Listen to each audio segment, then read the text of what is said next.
tema kita yang diberikan tentang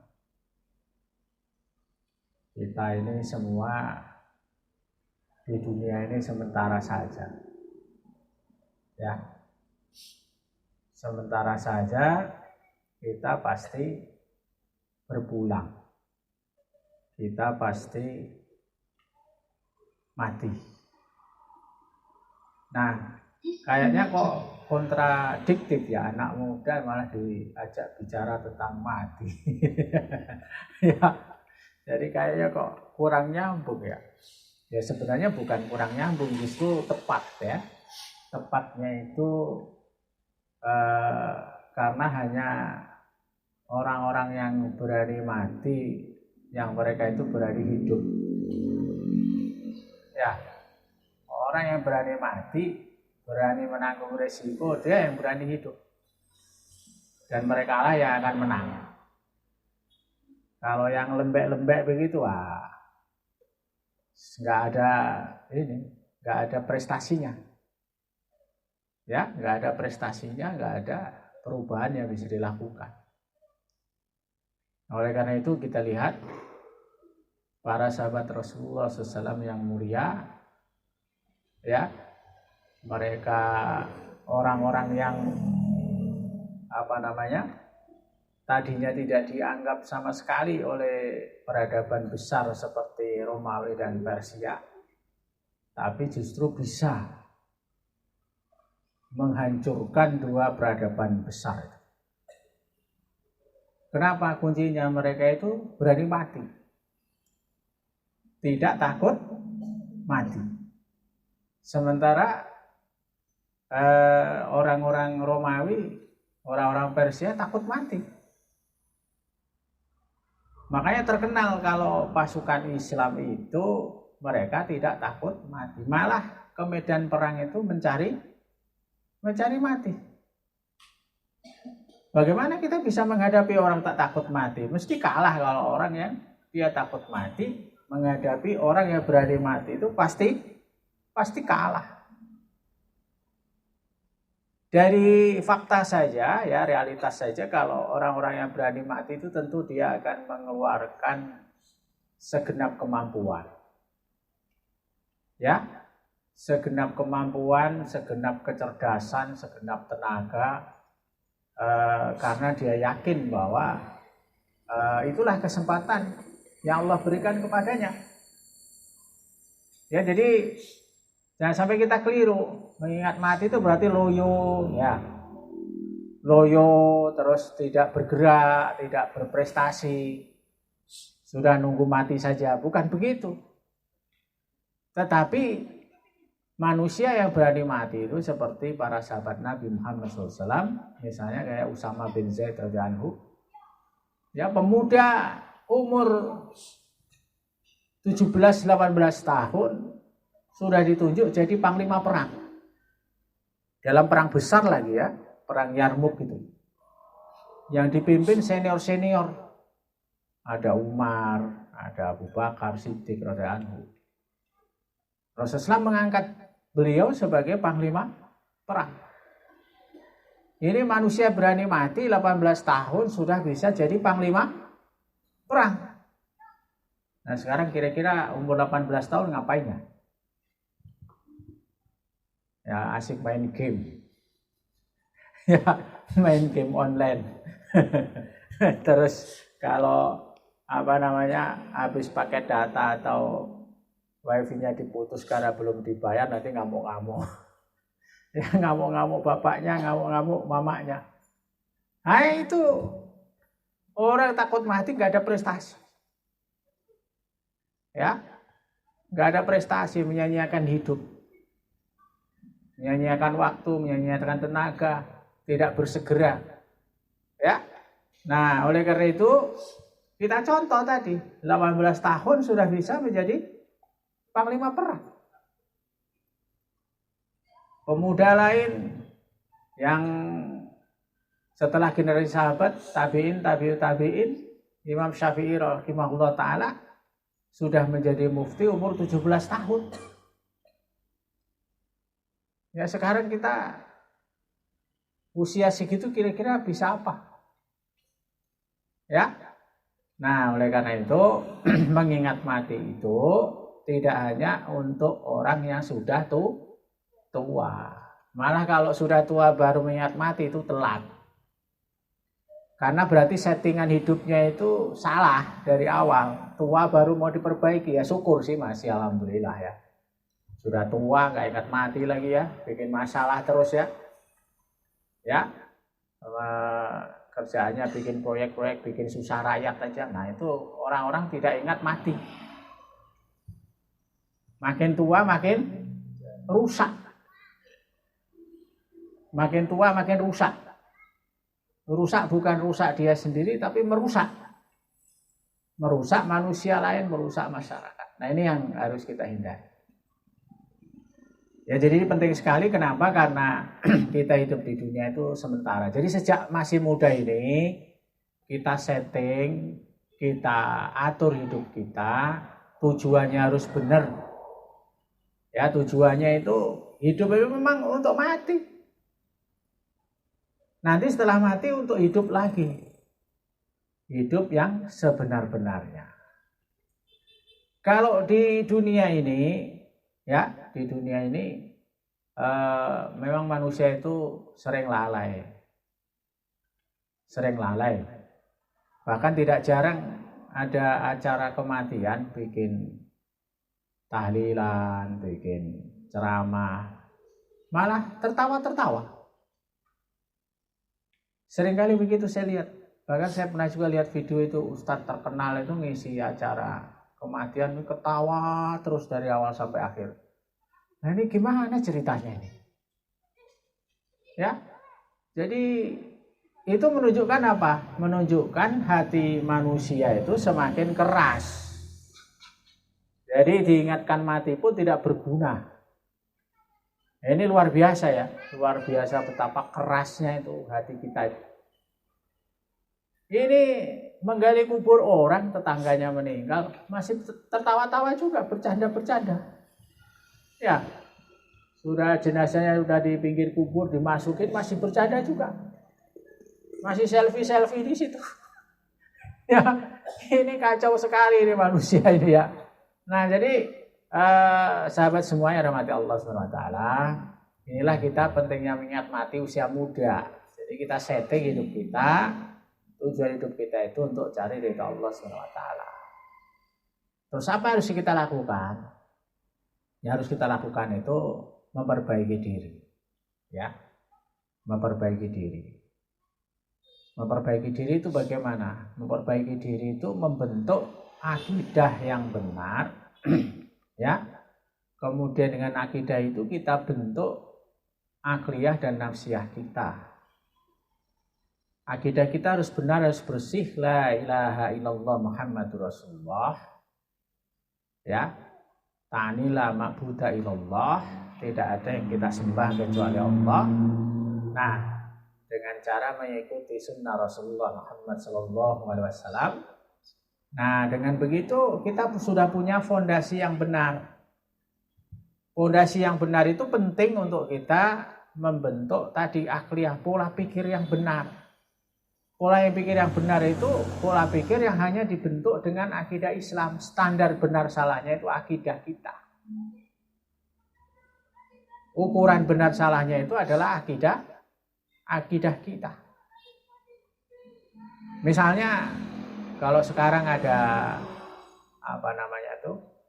dikatakan pluralisme ya, semua agama sama saja. Nah, itu pemikiran seperti itu benar apa salah? Ya jelas salah. Kalau yang dipakai standar adalah akidah kita. Akidah tauhid, akidah Islam.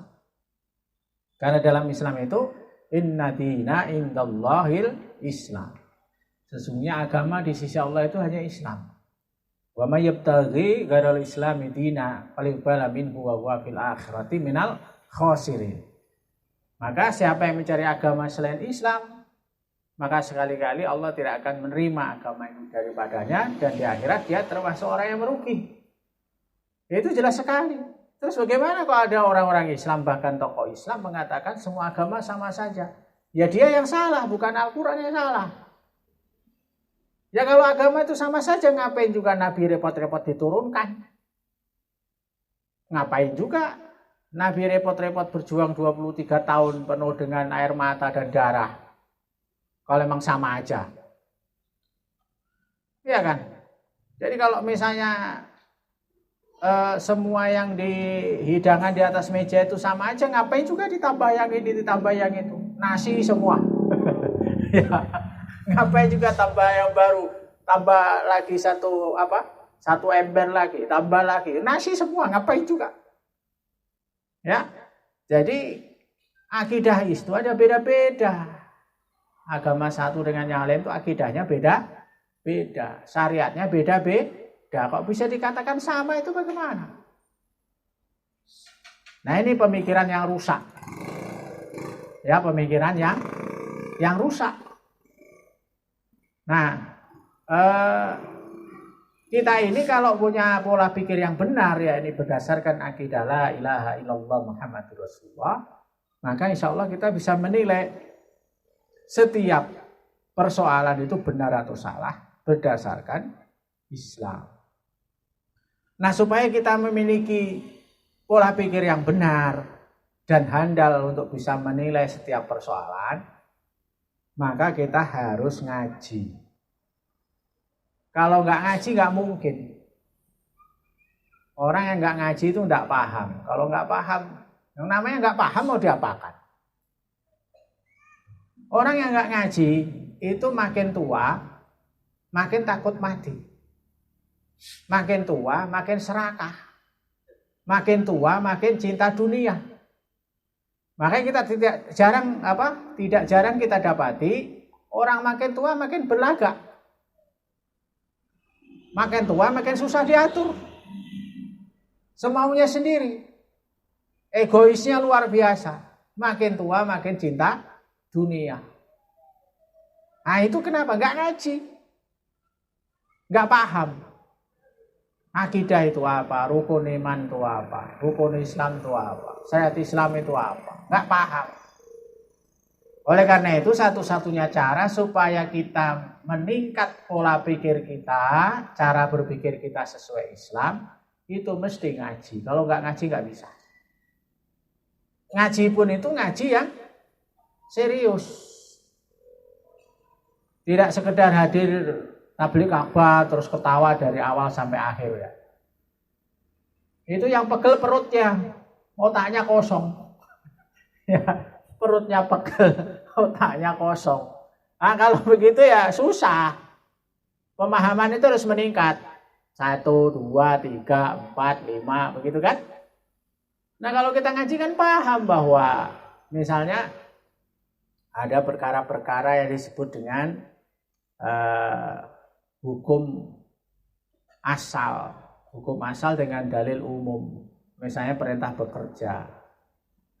Ya, perintah bekerja, perintah makan. Itu dalil umum. Yang mana cabang-cabangnya, furu'nya itu sifatnya uslub, cara menunaikan saja. Dan itu nanti hukumnya ikut hukum umum. Kalau hukumnya boleh ya boleh semua cabang-cabangnya.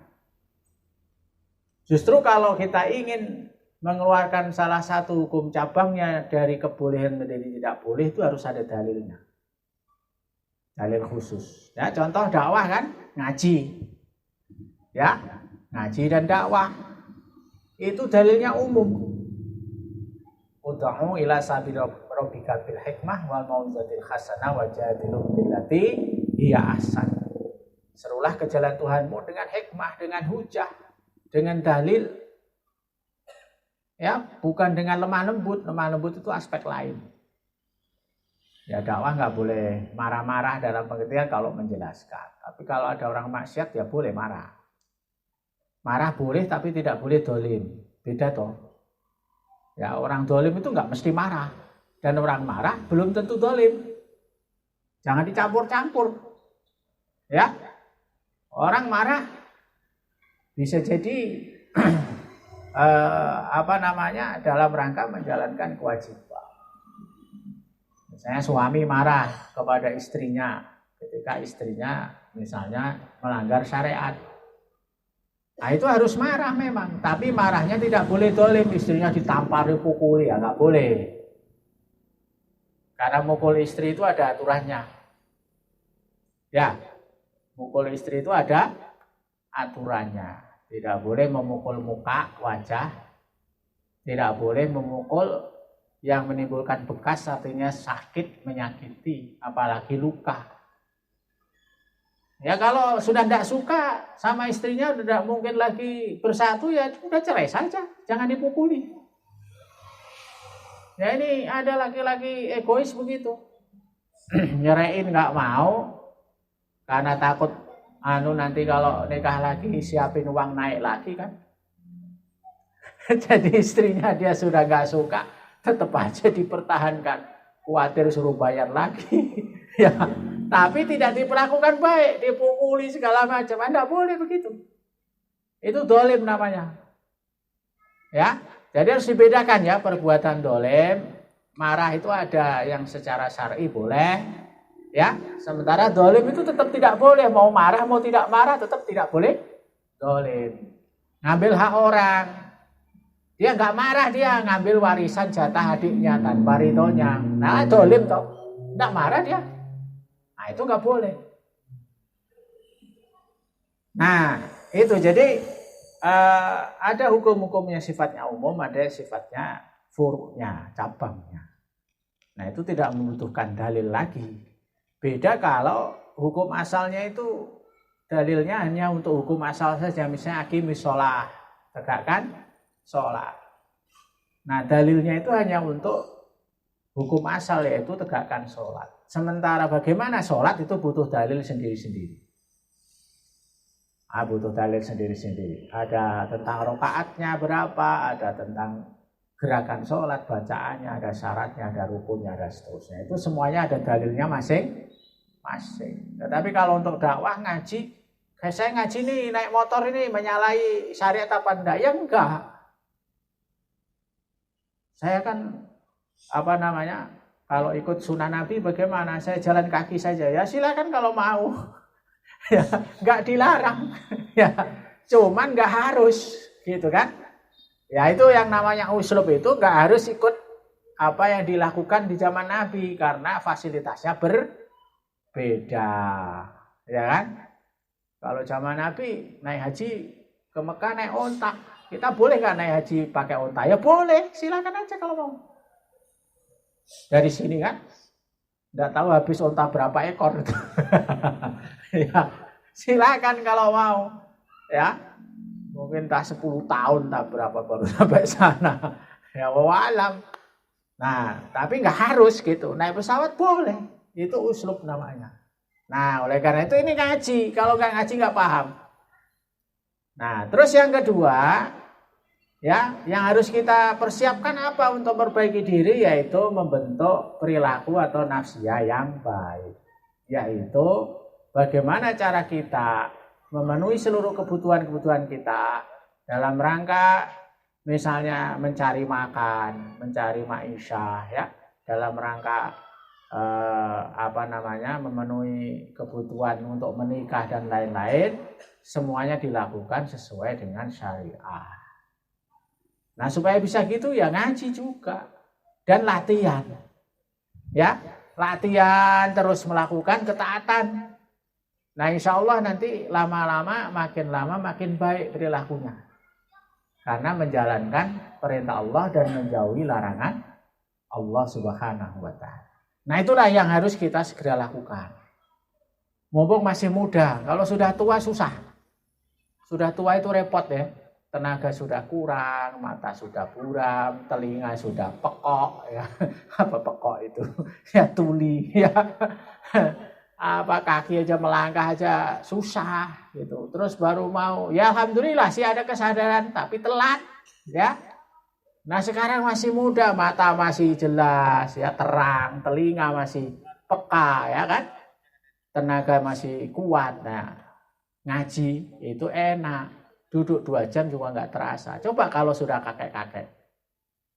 Umur 75 tahun, ngaji 2 jam, suruh duduk. Nanti begitu selesai pengajian lupa berdiri dia. Ya. Nah itu. Nah, jadi ini penting sekali kita merubah diri kita. Karena kita yakin bahwa kita cepat atau lambat pasti mati. Oleh karena itu kita persiapkan. Ya memang di dunia kita lihat sendiri kan memang kehidupan kita itu sebentar saja ya. Rasulullah dalam hadis Muslim dari Ibnu Umar radhiyallahu anhu menyatakan kun fid dunya ka'annaka gharibun aw abiru sabili. Jadilah kamu di dunia itu seperti orang asing. Orang asing. Orang asing itu ya bahwa dunia ini bukan rumah kita. Dunia ini bukan tempat tinggal, bukan kampung kita. Kita ke sini itu hanya transit. Ya, kalau kita naik pesawat mau ke Jakarta, transit Makassar. Jangan pergi jauh-jauh. Ya. Jangan pergi jauh-jauh. Apalagi cuman transitnya misalnya setengah jam, 1 jam. Harus siap-siap. Kalau dia yang tidak siap-siap, asik ngopi, ketinggalan. Akhirnya menderita. Ya, ada kawan itu waktu transit di Makassar dari sini juga kalau nggak salah itu. Transit Makassar ke toilet, cuman ke toilet aja. Ya. Ke toilet mungkin 15 menit lah kali ya. Nah itu ternyata pesawatnya langsung orang turun langsung naik lagi. Ketinggalan dia. Barangnya semua luar sampai Jakarta, orangnya belum. Ya. Nah, jadi jangan sampai hidup kita itu terlalu asik tadi di toilet ya, ngopi. Kemudian selfie ya. Terus borong-borong ini minyak kayu putih, minyak tawon, dan lain-lain. Akhirnya ketinggalan. Nah sekarang ini juga gitu. Misalnya rumah tempat tinggal memang kita perlu. Kalau bisa punya, kalau tidak bisa ngontrak dulu. Tapi rumah itu sesuai kebutuhan kita saja. Ya, jangan sampai malah bersaing sama tetangganya, rumahnya gede-gedean. Nah itu misalnya umur 30 baru punya rumah, umur 40 baru punya rumah, bangun rumah. Renovasi kanan, renovasi kiri, renovasi tengah, belakang, depan. Umur 60 enggak selesai-selesai juga. Terus mati, rumahnya udah bagus, siapa yang pakai? Anaknya belum tentu. Nah nanti itu selesai dibagi waris dijual. Yang nikmati rumahnya orang lain. Banyak kan begitu terjadi? Iya. Ya kalau memang yang perlu mobil dan mampu silahkan.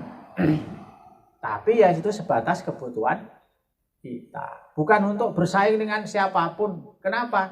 Karena ibaratnya begini ya. Hidup dunia itu seperti kita naik kendaraan.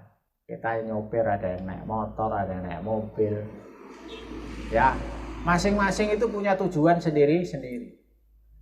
Punya kemampuan kecepatan masing-masing.